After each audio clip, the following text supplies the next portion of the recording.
I paid for my sister's education while working 2 jobs, only to have her call me a loser at a family dinner. She was shocked when I stopped paying her rent and told everyone why she could no longer afford her lifestyle. When my younger sister Lauren got into her dream college, everyone in the family acted like it was the greatest accomplishment of all time. My parents were beaming with pride. Lauren was already talking about the career she was going to have, and I was standing in the corner quietly calculating how it was all going to work out. My parents didn't have the money to pay for her education. They made that clear when they started dropping hints in family conversations. Lauren is so smart, but college is so expensive these days, my mother would say, looking at me as if I didn't already know where this was going. I didn't have much. I was working as a mechanic and trying to save up for a house. But Lauren was my sister, and I figured, what's the harm in helping? So I pitched in. At first it was small things, her textbooks, some groceries. But it didn't stop there. Soon I was paying her rent, her utilities, even her nights out when she needed to de-stress. Every time she asked for money, it came with an excuse. I'll pay you back when I graduate. Or, Mom and Dad just can't help right now. What made it worse was that my parents acted as if I was obligated to help. Family takes care of family, they'd say, as if I wasn't already breaking my back working 2 jobs to keep them afloat. Lauren, meanwhile, acted like the world revolved around her. She'd post pictures of fancy dinners and weekend trips, smiling as if she wasn't living on my dime. I kept telling myself this was temporary. Once she graduates, it'll all be worth it, I thought. But deep down, I was starting to resent the fact that my life was on hold while hers was moving full steam ahead and I was footing the bill. I thought things would get better once Lauren settled into her college routine. I imagined she'd realize how much I was doing for her and show some gratitude. But if anything, her entitlement only grew. The first real sign was her spending habits. While I was skipping meals and working late shifts to pay her rent, Lauren was flaunting her new wardrobe on social media. Designer handbags, trendy shoes, fancy dinners, things I could never afford for myself. At first, I tried to rationalize. Maybe she got a part-time job, or maybe she was just overdoing it for appearances. But when I asked her about it, she shrugged it off. Everyone at school dresses like that, she said. I don't want to look like I don't fit in. It wasn't just her attitude about money, it was everything. She treated me like a walking ATM, never asking how I was or if I needed help. My parents weren't any better. Every time I tried to talk about how much I was struggling, they'd guilt me into keeping quiet. She's your sister, my mother would say. She's building a future. You should be proud to help her. But it wasn't just helping, it was sacrificing. My weekends were gone. My savings were gone. And that house I'd always dreamed of? Forget it. Meanwhile, Lauren couldn't even be bothered to send a thank you note. Instead, she called to complain about her professors, her workload, or her roommates. She never once asked how I managed to juggle 2 jobs just to keep her afloat. The resentment I'd buried began to bubble to the surface. I was tired of being treated like my life didn't matter as long as hers was moving forward. The turning point came when Lauren casually mentioned that she was thinking about studying abroad for a semester. She didn't even ask me if I could afford it, she just assumed I could handle it. I think it would be such a great experience, she said over the phone, her tone light and carefree. The program costs a little more, but it's a once-in-a-lifetime thing, right? I sat there gripping the phone, trying to process what she just said.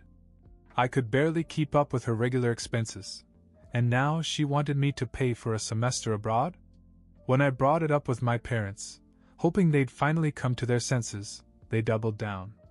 This is an incredible opportunity, my mom said. You'll figure it out, you always do. I was floored. No acknowledgement of how hard I was working, no concern for my welfare, just the expectation that I'd keep sacrificing because, apparently, that was my role in the family. At the same time, Lauren's behavior became impossible to ignore.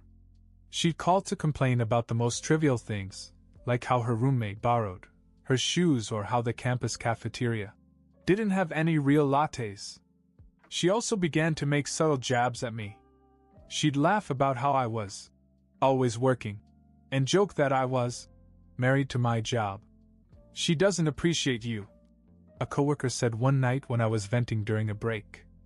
"You bend over backwards, and she acts like you owe her." For the first time, I began to wonder if they were right. Family dinner was supposed to be a casual get-together.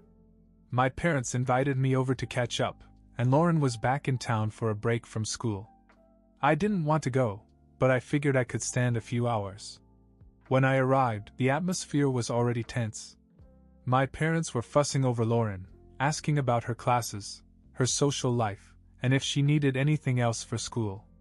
I sat quietly, waiting for anyone to ask how I was doing. But of course, that never happened. Halfway through dinner, Lauren started talking about the study abroad program again. She went on and on about how amazing it would be and how everyone she knew was doing it. She looked right at me and said, "I hope you're ready for a little extra work, big brother. These programs don't come cheap." I froze. I couldn't believe she had the audacity to say that in front of everyone, like it was a done deal. "Maybe you should get a part-time job," I said, trying to keep my tone light. Lauren laughed. "Me? A part-time job? That's funny. I'm too busy with school." That was it. The last straw. I put down my fork and stared at her. "You're joking, right?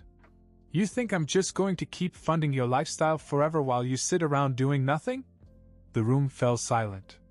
My parents looked at me as if I'd just sworn at the dinner table. Lauren's jaw dropped, but she quickly recovered. "What's your problem?" she snapped. "You've always been so bitter. Just because your life isn't going anywhere doesn't mean you have to take it out on me." That hit me like a punch in the gut. After all I'd done for her, sacrificing my time, my money, my dreams, this was how she saw me? A failure? Her words hung in the air like a slap in the face. I could feel my blood boiling, but I wasn't going to let her have the last word. "Bitter?" I said, leaning forward. "You think I'm bitter because my life isn't going anywhere? Lauren, my life isn't going anywhere because I was too busy funding yours." My parents immediately jumped to her defense. "That's inappropriate," my mom said, her voice sharp. "You're her brother. It's your job to support her." "My job?" I repeated, letting out a bitter laugh. "When did it become my job to work 2 jobs so she could live in luxury? When did it become my job to sacrifice my entire future so she can have hers handed to her on a silver platter?" Lauren folded her arms and rolled her eyes. "Oh, there it is," she muttered. "The martyr routine. That was it." I was done. "You know what?" I said, standing up. "Go ahead and call me a failure, Lauren. But at least I worked for everything I have." "What have you done?" "Nothing. You sit around spending my money while you pretend you're better than me." I turned to my parents. "And you two are no better. You've enabled their selfishness at every turn, and I'm done playing along. I'm not paying for anything anymore. Not her rent, not her tuition, nothing." The silence was deafening. Lauren's face went pale, and for the first time she looked genuinely shocked. "You can't do this," she said, her voice shaking. "How am I supposed to live?" "Figure it out," I said, grabbing my jacket. "I've been doing it for years. Maybe it's time for you to learn." I left that dinner feeling a mixture of anger and relief. For the first time, I'd stood up for myself, but I knew the fallout was coming. Sure enough, it didn't take long. The next morning, my phone exploded with texts and calls. First it was Lauren. She began with passive-aggressive messages. "Thanks for ruining dinner. Hope you feel good about leaving your own sister out to dry." When I didn't respond, the guilt trips began. "You're really going to leave me like this? After all I've been through?" I ignored every message. If she wanted to play the victim, she could do it without me. Then my parents got involved. My mom called first, her tone dripping with disappointment.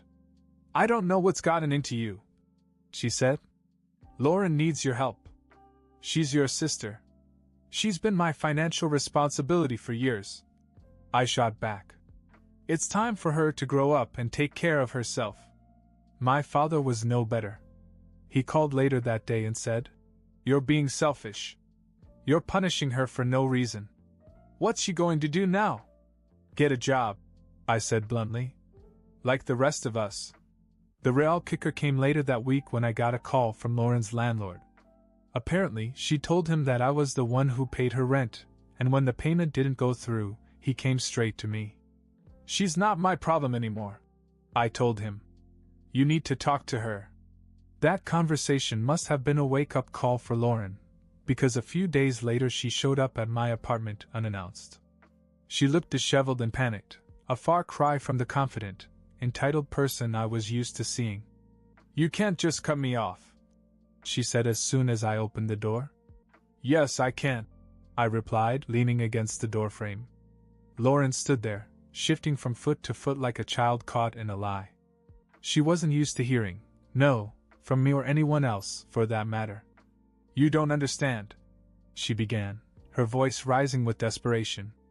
"If you don't help me, I'm going to lose my apartment. I can't just move back home. Mom and Dad don't have room for me." "Not my problem," I said flatly. Her jaw dropped. "Not your problem? You're my brother. And for years I've been more than that," I replied, stepping forward. "I've been your safety net, your bank, your excuse to avoid growing up. I worked 2 jobs so you could live your dream, and the one time I asked for respect, you call me a failure. So no, Lauren, it's not my problem anymore." She blinked as if she couldn't believe what she was hearing. "I didn't mean it like that," she stammered. "I was upset and I just wasn't thinking." "You never think," I shot back. "You never think of anyone but yourself. You use me, you use Mom and Dad, and now you're panicking because you finally have to face the consequences." Then she started to cry, big dramatic sobs that might have worked on someone else. But I wasn't falling for it anymore. "You're not going to guilt me into changing my mind," I said. "You need to figure this out for yourself. Get a job, budget your money, do whatever it takes, but leave me out of it." She didn't like that answer. "You're being cruel," she snapped, wiping away her tears. "You're supposed to help the family. That's what family does." "No," I said, my voice firm. "Family supports each other. They don't take advantage of each other and call it love. And until you figure that out, don't bother coming back here." I closed the door, cutting off the excuse she was about to make. For the first time, I felt in control of my life again. After closing the door on Lauren, I braced myself for the fallout. She wasn't the type to suffer in silence, and I knew she tried to turn this into a sob story for our parents. Sure enough, they called me the next day, furious. Mom started with the usual guilt trip. "How could you do this to your sister?" she demanded. "She's struggling, and you left her when she needed you the most." I didn't hold back. "Struggling? She's been living off my paycheck for years while acting like she's the queen of the world. Maybe it's time she learned what struggling actually looks like." Dad chimed in next, accusing me of being heartless and ungrateful for all they'd done for me. This part made me laugh. "Ungrateful?" I said. "You're kidding, right? I've been funding Lauren's lifestyle while you two sat back and cheered her on like she was the next big thing. Meanwhile, I've been working my ass off just to keep her comfortable." The more I laid it out, the calmer they became. By the end of the call, they had nothing to say except that I was tearing the family apart. As for Lauren, her meltdown was spectacular. She plastered her social media with vague posts about how some people only care about themselves, and being let down by those closest to you. She even had the audacity to start a GoFundMe page for her rent, claiming she'd been blindsided by an unexpected expense. Her friends commented with faux concern, asking if there was anything they can do to help. But the donations barely trickled in. Apparently, people weren't as eager to support her lifestyle as she'd hoped. Meanwhile, word of the drama spread through the family like wildfire. My aunt called to say she'd heard I was being unreasonable. But after I explained the situation, she quickly changed her tune. "She really expected you to keep paying her rent?" she asked in disbelief. Welcome to my world, I replied. After my parents showed up at my door, I realized just how far this whole situation had gone. It wasn't just Lauren's entitlement anymore, it was the entire family enabling her, treating her problems as if they were mine to solve. They didn't stop at guilt. My mother began to spread the narrative that I had failed Lauren and the family. I heard from cousins and relatives I hadn't spoken to in years, suddenly chiming in with messages like, "It's not fair to let her struggle," or "Family comes first." But as the days passed, Lauren's facade of control began to crack. I heard from mutual friends that she had moved back in with my parents after being evicted. Of course, that wasn't enough for her. She made it clear that she expected to be coddled there, too. One friend told me she'd overheard Lauren complaining about the food at home. She's mad that her parents don't cook her real meals, my friend said, laughing. She even joked that they should hire someone to take care of her since you're not around to do it anymore. Hearing this only cemented my decision to cut ties.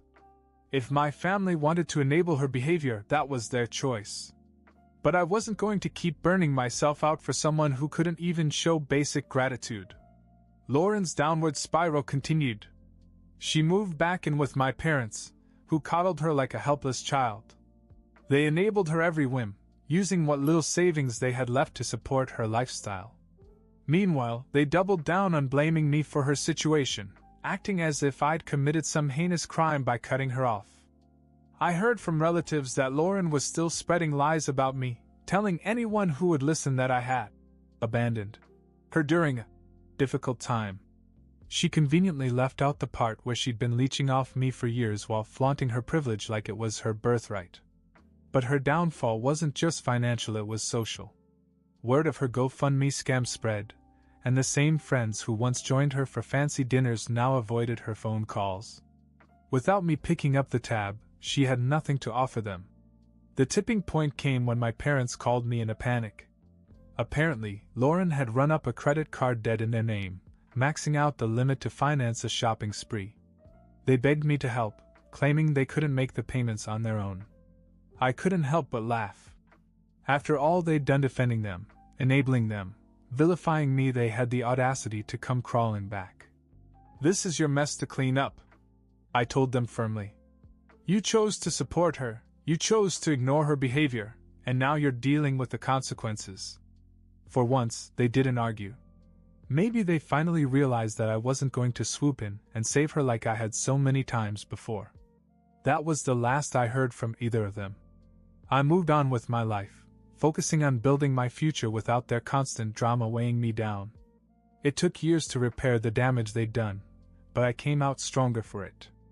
As for Lauren, the last I heard, she was still living with my parents, stuck in the same cycle of entitlement and excuses. Part of me felt sorry for them stuck with their selfishness, but mostly I felt relieved. They had made their bed, and now they could lie in it.